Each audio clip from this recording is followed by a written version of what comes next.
Assalamualaikum warahmatullahi wabarakatuh.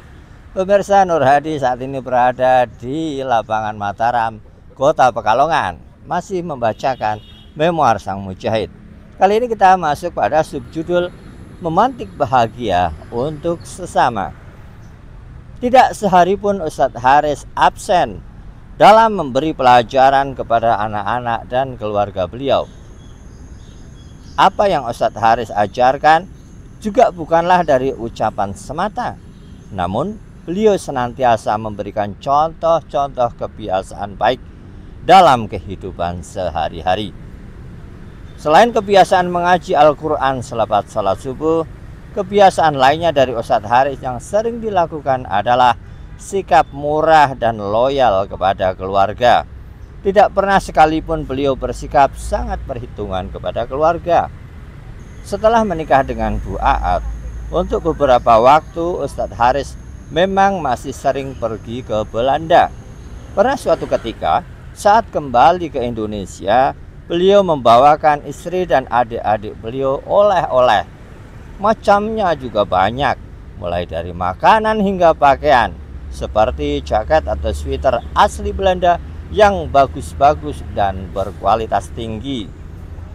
Ustadz Haris memang sangat sering membawakan bingkisan untuk keluarga.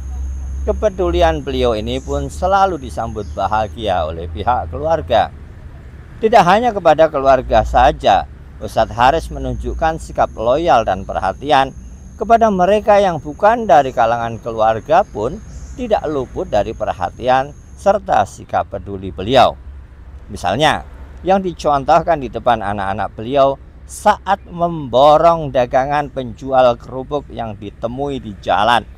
Kala itu, Ustadz Haris melihat dagangan seorang penjual kerupuk yang masih banyak, padahal hari telah hampir gelap.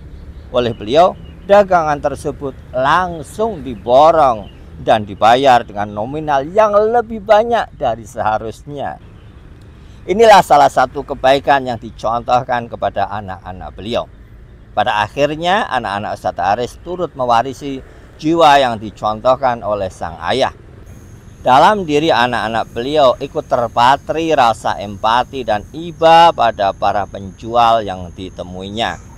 Tidak jarang mereka juga sering langsung memborong dagangan penjual yang kiranya masih banyak dan tidak memungkinkan untuk habis hari itu juga.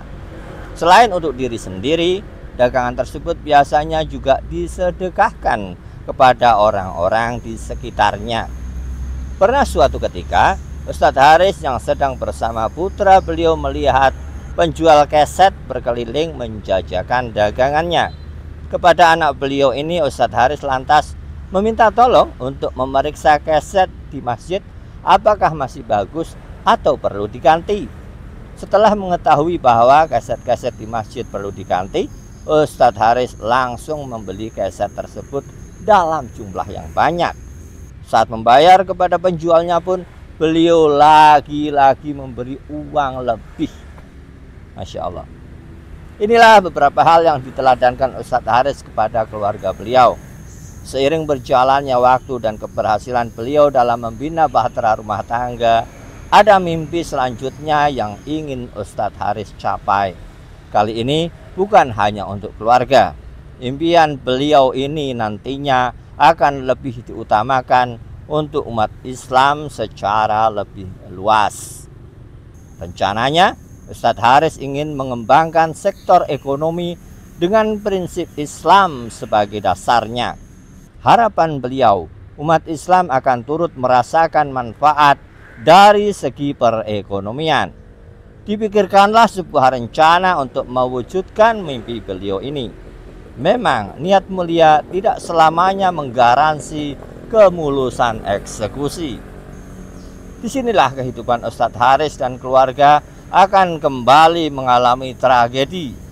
Tidak dapat dipungkiri bahwa kadangkala semulia apapun niat kita, selalu ada cobaan yang akan menguji ketahanan iman.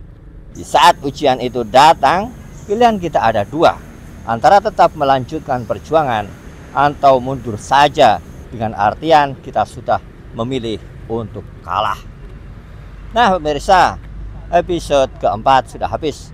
Insya Allah pada video berikutnya kita masuk pada episode kelima, cinta Allah Subhanahu wa Ta'ala dalam berbagai bentuk. Tetap di channel ini, jangan lupa subscribe, like, komen, dan share. Terima kasih.